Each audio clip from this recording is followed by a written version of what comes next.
عاصم منیر یو ځل بیا افغانستان کې د پاکستان ضد ډلو موجودیت ادعا وکړه. سلام ستړي مشئ پام وکړئ د یاران ټي وي یوټیوب چینل څخه تازه او مهم خبر ده.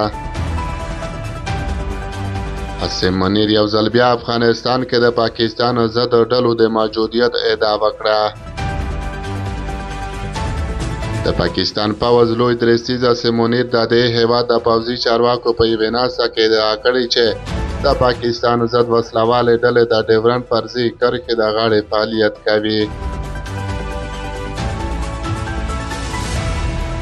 د پاکستان پوځ د عامه اړیکو دفتر د نوموړي له قوله لیکلي او ادعا کړې چې ګواکې دغه نیابتي وسلوالې ډلې په افغانستان کې فعالیت کوي او له هغه ځایه په پاکستان کې دننه د دغه هیواد اقتصادي امنیت ګواښي.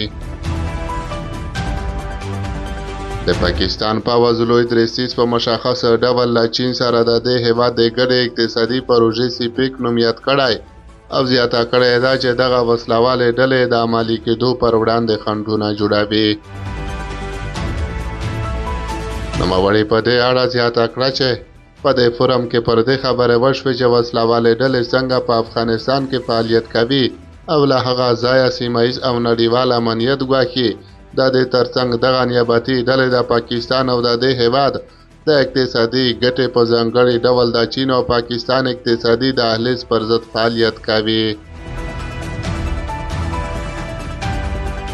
د افغانستان اسلامي امارت بیا د پاکستان دغه لوړپوړي پوځي چارواکي تورونه په کلکه ردوي او وایي چې هیچا ته اجازه نه ورکوي چې د افغانستان خاوره د نورو هیوادونو پر ضد وکاروي.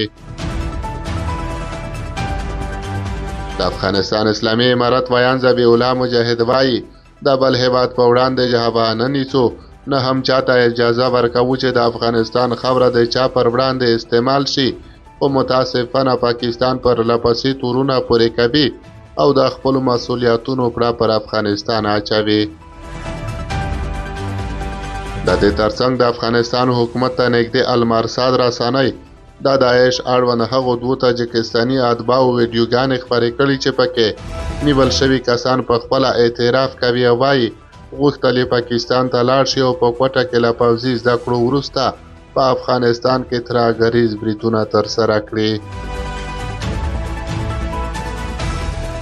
د سیاسي چارو شنونکي هم د پاکستان دغه تورونه غلط استدلال او د نه منلو وړ ګڼي. دوی وایي چې پاکستان په خپله د ترهګرو روزنې او پالنې ځای پاتې شوی او اوس غواړي د ملامتۍ دغه بار له خپلو اوږو ښکته کړي.